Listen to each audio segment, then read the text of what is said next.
to leave. Now. What? I'm just having coffee. Manager says you're making people uncomfortable. You're trespassing. This coffee 10 minutes ago. I'm not bothering anyone. Are you leaving or do I need to remove you? You're making a mistake. FBI, special agent. The body cam is already recording when the patrol car door opens. The lens catches the late afternoon light spilling across a quiet cafe patio. People are seated with laptops and paper cups, unaware that the next few minutes will later be reviewed frame by supervisors, attorneys, and eventually a jury. The officer approaches without urgency, posture upright, voice controlled. According to the footage, there is no visible disturbance, no raised voices, no reported crime. The encounter begins not with a warning or a citation, but with a directive. The man seated at the table needs to leave. What the camera does not yet reveal, but what the title already locks in, is the identity of the person being addressed. He is not a civilian unfamiliar with police authority. He is a black FBI agent. Years before this moment, according to official records tied to his career, this man operated within the same legal system the officer now represents on the street. He enforced federal statutes. He participated in investigations that required strict adherence to constitutional limits. He worked cases where improper detentions, unlawful searches, and authority overreach were not abstract concepts, but grounds for suppression, discipline, or liability. Those actions performed in conference rooms and court filings, not on sidewalks, are part of his professional record. None of that is visible to the officer in real time. The footage shows a different dynamic. A uniformed local cop exercising immediate control over a public space, and a seated individual calmly asking why he is being detained. According to the bodycam audio, the explanation does not clarify the legal basis. The directive stands: leave the cafe. This is the first point of dramatic irony.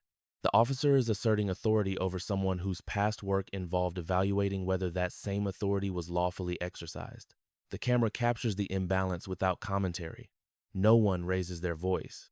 No one mentions race. No one references federal credentials, at least not yet. The situation escalates not through force, but through insistence.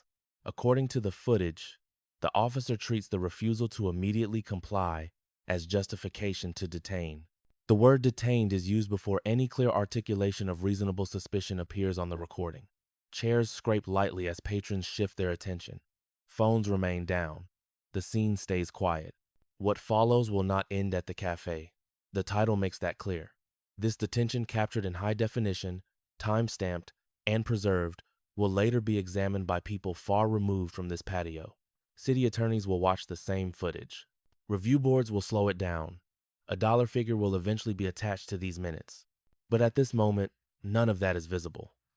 The officer believes this is a routine exercise of control. The man being detained knows how such encounters are judged after the fact. The camera keeps recording. The body cam does not capture the agent's resume.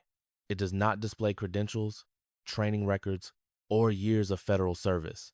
What it records instead is demeanor, measured, composed, deliberate. According to the footage, the man does not raise his voice. He does not attempt to leave abruptly. He asks questions that are narrow and precise. Am I being detained? For what reason? These are not the questions of someone unfamiliar with police procedure. They are structured, they are legally anchored, and they immediately create a gap between what the officer appears to believe is happening and what the situation actually is. The title establishes that the man is a black FBI agent. That fact alone carries specific legal implications. FBI agents are sworn federal law enforcement officers. Their authority derives from federal statute. Their training includes constitutional law, detention standards, and use of force doctrine. According to publicly available information about FBI operational requirements, agents are trained to recognize when a stop crosses from consensual interaction into detention and when an officer must articulate reasonable suspicion. None of that training is referenced out loud at the cafe. The agent does not identify himself immediately. According to the footage, he continues to ask for the basis of the detention. The officer's response does not cite a specific crime. Instead, the justification shifts toward compliance. He is being told to leave, and he has not done so quickly enough. This is where legitimacy becomes central. From a legal perspective, presence in a public cafe is lawful. Sitting at a table, drinking coffee, and using a laptop are not criminal acts. The Fourth Amendment requires that a detention be supported by reasonable suspicion that a crime has occurred, is occurring, or is about to occur. According to the Bodycam, no such suspicion is clearly articulated at this stage. The officer's commands continue. The agent remains seated, hands visible, posture unchanged. He asks again whether he is legally required to leave. The question is calm, but it forces a legal threshold. Either the encounter is consensual, in which case refusal is permitted, or it is a detention, which requires justification. The footage shows hesitation. The officer repeats the order rather than clarifying the basis. This repetition widens the legitimacy gap, the difference between what the officer assumes he can require and what the law actually allows. At this point, the agent identifies himself as a federal officer. The disclosure is not theatrical. According to the audio, it is stated plainly. No badge is waved. No authority is asserted beyond the statement itself. The reaction is immediate, but not corrective. The officer does not disengage. He does not step back to reassess the legal footing of the stop. Instead, according to the footage, he treats the identification as irrelevant to the command already given. The detention remains in effect. This is a critical moment of asymmetry. The agent understands the legal consequences of unlawful detention. He has worked cases where improper stops resulted in suppressed evidence, internal discipline, or civil liability. The officer, however, continues forward as if the encounter has already passed the point of no return. From the outside, the scene remains subdued. Café patrons glance over, but no one intervenes. There is no physical struggle. The authority on display is procedural rather than violent. The legitimacy gap continues to widen. The agent references his rights without reciting them. He does not threaten legal action. He does not argue policy. He simply maintains his position that, absent a lawful basis, he cannot be compelled to leave a public space. According to the footage, the officer responds by reinforcing control rather than clarifying law. The word detained is repeated. Backup is mentioned. Time passes. In legal terms, duration matters. A detention that extends without new information or justification becomes harder to defend. Each additional minute compounds the exposure. The camera captures those minutes in silence, broken only by short exchanges. This is no longer a misunderstanding. It is a test of legitimacy. The agent's conduct remains consistent, calm, non-threatening, legally precise. The officer's conduct also remains consistent, directive, insistent, procedurally rigid. Neither escalates physically, but the legal stakes continue to rise. By the time supervisors will later review this footage, the central question will not be about tone or attitude. It will be about authority. Who had it, who exceeded it, and when the opportunity to disengage was missed. At the café, none of that analysis has occurred yet. The officer believes control is being maintained. The agent understands that the record is being created. The body cam continues to record, capturing not just what is said, but what is not. The officer's behavior at the café does not occur in a vacuum. By the time the body cam footage is reviewed, internal investigators will not examine this encounter as an isolated misunderstanding. They will situate it within departmental norms, training standards, supervision practices, and the informal culture that governs how officers respond when their authority is questioned. According to publicly available law enforcement training guidelines, officers are instructed to clearly distinguish between consensual encounters and detentions. The distinction is not semantic. It determines whether a citizen or, in this case, another law enforcement officer has the legal right to refuse a command. The footage suggests that this line was either misunderstood or disregarded. The officer on scene does not appear panicked. His voice remains even. His posture is controlled. There is no sign of an immediate threat. This matters because it removes the most common justifications for rapid escalation. There is no claim of officer safety risk, no allegation of disruptive behavior, no report of a crime in progress. The café remains quiet. Instead, the interaction reflects a different pattern, one familiar in civil rights litigation. When an initial command is met with resistance, even lawful resistance, some officers interpret noncompliance itself as a challenge to authority. The response becomes less about enforcing a specific law and more about reasserting control. Department policies often warn against this exact progression. Training materials emphasize de-escalation, reassessment, and disengagement when legal grounds are uncertain. Supervisors are instructed to intervene early when an encounter begins to drift from its lawful basis. Yet, according to the footage, no supervisor arrives before the detention solidifies. The officer references procedure without articulating law. He invokes his role rather than a statute. Each time the agent asks for clarification, the response circles back to the same directive: leave the cafe. This is not accidental. In many departments, officers are conditioned to believe that decisiveness equals control. Backing down can be perceived internally as weakness, even when it is legally appropriate. The body cam captures the consequences of that mindset. The department's broader context will later become relevant. Investigators will examine whether officers are trained to recognize when a situation no longer supports detention. They will look at prior complaints, if any exist. They will assess whether supervisors reinforce lawful disengagement or reward command presence above all else. At the cafe, none of this is explicit. The officer is acting within what he appears to believe are acceptable boundaries. He does not consult a supervisor. He does not pause the encounter. He continues forward, narrowing his options with each decision. This is another missed opportunity to stop. The agent's status as a federal officer introduces an additional layer of complexity. Interagency encounters are not uncommon, and departments often have protocols for handling them. According to the footage, no such protocol is invoked. The officer does not request verification through dispatch. He does not adjust his approach. He treats the identification as irrelevant to the immediate command. From a departmental perspective, this choice will later matter. Policies typically emphasize verification over confrontation. A simple radio call could have resolved the situation. The camera shows that call is never made. As time passes, the legal exposure grows. A detention unsupported by reasonable suspicion is one issue. A prolonged detention after identification as a federal agent compounds it. Each minute recorded strengthens the evidentiary record.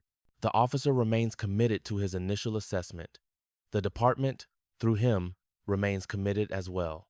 There is no visible mechanism for correction at the scene. When Internal Affairs later reviews the footage, the focus will not be on whether the officer intended harm. Intent is difficult to prove and often legally irrelevant. The focus will be on decisions: when they were made, what alternatives existed, and why they were not taken. The body cam documents those decisions in real time. By the end of this phase of the encounter, the cafe is no longer just a public space. It has become a controlled environment governed by an assertion of authority that has not been legally justified on camera. The officer has crossed from command to commitment. What follows will not be resolved by explanation alone. The record has already been created. By the time the encounter reaches this stage, the legal trajectory has already narrowed. What began as a directive to leave a cafe has solidified into a detention that now must be justified retroactively. The body cam continues to record, capturing not only what happens, but the absence of corrective action. The officer shifts his stance slightly closer to the table. According to the footage, his voice remains calm, but the language hardens. The command is no longer framed as a request. It is presented as a requirement. This is another decision point. At this moment, there is still an exit. The officer could clarify the basis for the detention. He could disengage. He could verify the agent's identity. None of those steps are taken. Instead, the officer reiterates that the agent must leave and that refusal constitutes noncompliance. The justification has inverted. Compliance is now treated as the legal predicate, rather than the result of lawful authority. This inversion matters. The agent remains seated. His posture does not change. His hands stay visible. He asks again, calmly, whether he is being detained and under what authority. The question is precise. It forces a constitutional threshold. The officer answers by repeating the detention. No statute is cited. No specific conduct is identified. The decision to proceed has been made. This was another chance to stop. He didn't. As the exchange continues, the surrounding environment subtly shifts. The cafe noise fades into the background. Conversations pause. Chairs no longer move. The body cam captures a space that has become still, not because of fear, but because authority has asserted itself without explanation. Backup is mentioned. The implication is clear. The situation will escalate administratively, not because of new facts, but because the initial command was challenged. The detention lengthens.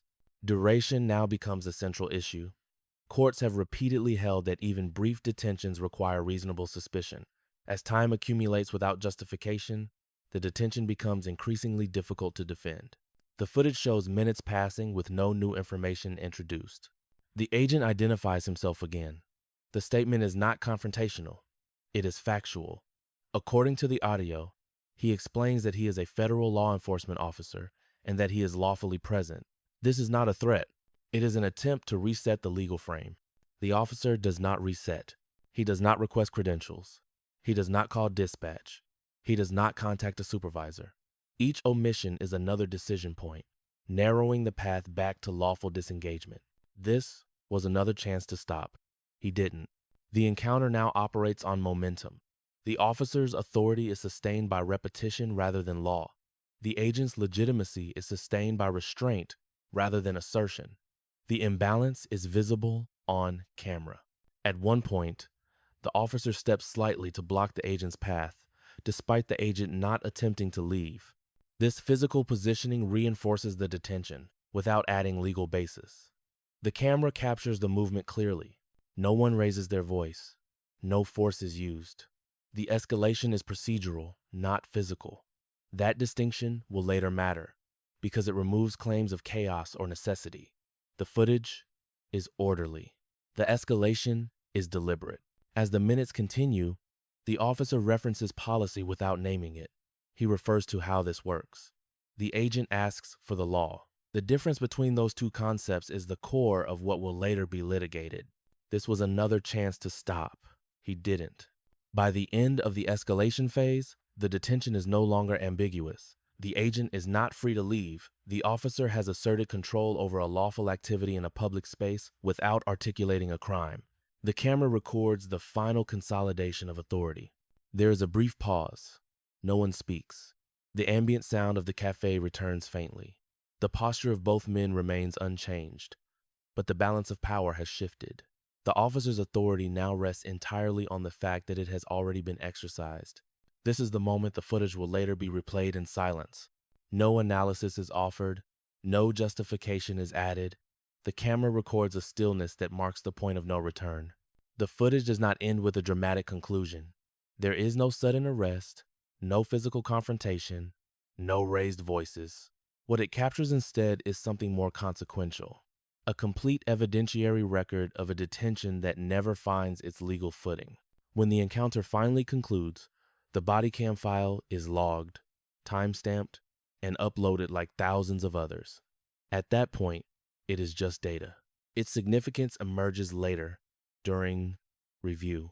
According to standard departmental procedure, incidents involving prolonged detentions in public spaces are subject to supervisory examination. The cafe footage is reviewed first by a line supervisor. The focus is narrow: duration, articulation of reasonable suspicion, and adherence to policy. The questions are basic, but difficult to answer from the recording. Where was the crime? When was it identified?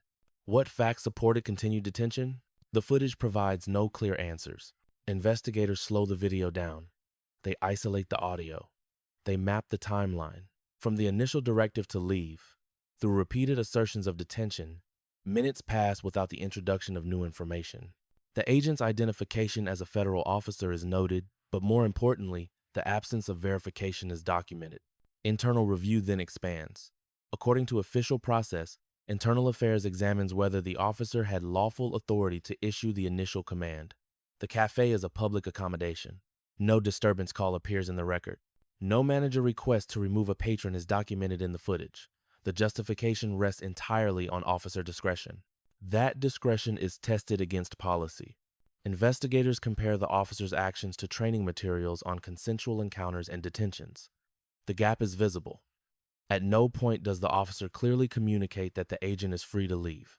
At multiple points, he explicitly states the opposite. The legal threshold is crossed early and never recalibrated. The body cam becomes central evidence. According to internal memoranda later referenced in public filings, the footage is reviewed alongside department policy and constitutional standards. The question is not whether the officer acted aggressively, it is whether he acted lawfully. On that point, the video is unambiguous in what it does not show. No reasonable suspicion is articulated. As the review progresses, the footage is shared beyond the department. City attorneys request copies. Risk management analysts examine exposure. They calculate potential liability based on duration, lack of justification, and the professional standing of the individual detained. At this stage, the agent's identity matters less than the clarity of the record. Civil rights litigation often turns on ambiguity. This case does not present much of it. The camera shows a calm individual, lawfully present, repeatedly asking for legal grounds. It shows an officer repeatedly asserting detention without providing them. There is no competing narrative. There is no missing angle. This is the moment when silence in the video becomes evidence. No officer commentary explains the basis for the stop. No supervisor arrives to correct course. The footage ends with authority exercised and never justified. According to later filings, investigators conclude that the detention cannot be supported under department policy or constitutional standards. That conclusion does not require speculation. It follows directly from the recording. The agent's attorneys receive the footage through formal channels. They do not need to add context. They do not need witness statements to establish demeanor. The video already does that. The investigation phase does not resolve the matter. It clarifies it. By the time the case moves toward legal action, the evidence is fixed. The camera has done its work. The remaining question is not what happened, but how much it will cost. Once the investigation phase concludes, the matter shifts from internal review to formal legal exposure. The transition is procedural, not dramatic. There is no press conference, no public statement assigning blame. According to official records, the case moves quietly into the hands of city attorneys and external counsel. The Bodycam footage is now an exhibit. From a legal standpoint, the claims are straightforward. An unlawful detention in a public place implicates the Fourth Amendment. The duration of the stop, the absence of articulated reasonable suspicion, and the failure to disengage after identification all narrow the city's defenses. Qualified immunity, often invoked in such cases, becomes difficult to sustain when the violation is clearly established in precedent and documented on video. Attorneys review the timeline frame by frame. They note each decision point, each moment where the officer could have clarified, verified, or disengaged and did not. The accumulation matters. Courts evaluate not just the initiation of a stop, but its continuation. In this case, continuation is the dominant feature. The agent files a civil rights lawsuit. According to court documents, the complaint does not rely on emotional harm or reputational damage. It relies on the footage. The legal theory is narrow. Detention without lawful basis, prolonged beyond any permissible scope, captured in full. The city evaluates its options. Proceeding to trial carries risk. Juries respond strongly to clear video evidence, particularly when it shows restraint on one side and unsupported authority on the other. Motions to dismiss face the same problem. The record is complete, and it does not favor the defense. Settlement discussions begin. According to later disclosures, negotiators focus on exposure rather than intent. Whether the officer believed he was acting properly is not central. What matters is what a reasonable officer should have known, and what the camera shows was done instead. The number attached to the case emerges during this phase. It is not arbitrary. It reflects compensatory damages, legal fees, and risk assessment. The figure accounts for the clarity of the evidence and the likelihood of an adverse verdict. The payout reaches $3.9 million. The settlement resolves a civil claim. It does not include an admission of wrongdoing, as is standard in such agreements. It does, however, close the case in a way that acknowledges the strength of the evidence. The city pays to avoid trial. The footage remains part of the public record. For the officer, the consequences are administrative rather than criminal. According to official statements later referenced in filings, disciplinary action is reviewed internally. The details of that process are not publicly disclosed in official records. What is clear is that the encounter becomes a reference point in training and policy discussions. The settlement also triggers secondary review. Departments track payouts of this magnitude. Risk management flags the incident. Policies governing detentions and public accommodations are re-examined. Supervisory oversight protocols are revisited. None of this is announced at the Café. None of it is visible on the Bodycam. The legal consequences unfold months later, in offices far removed from the original scene. The agent returns to his career. The city absorbs the cost.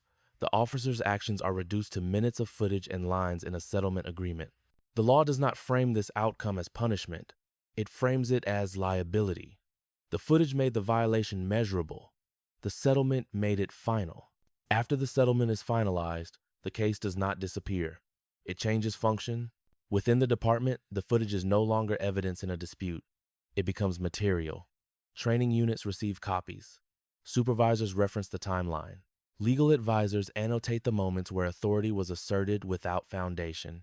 The Café encounter is dissected not for spectacle, but for instruction. Policy reviews follow a predictable pattern. Detentions and public accommodations receive renewed scrutiny. Officers are reminded formally that refusal to comply is not itself a crime. That distinction, often understood in theory, is reinforced with practical consequence. The footage demonstrates what happens when that line is ignored. Oversight bodies note the settlement amount. Payouts of this scale are tracked. They influence insurance assessments, budget planning, and risk management protocols.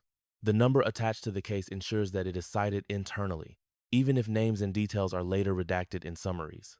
The language used in post-incident reviews is restrained. According to official summaries, the focus is on process rather than blame. Training deficiencies are identified. Supervisory intervention timelines are adjusted.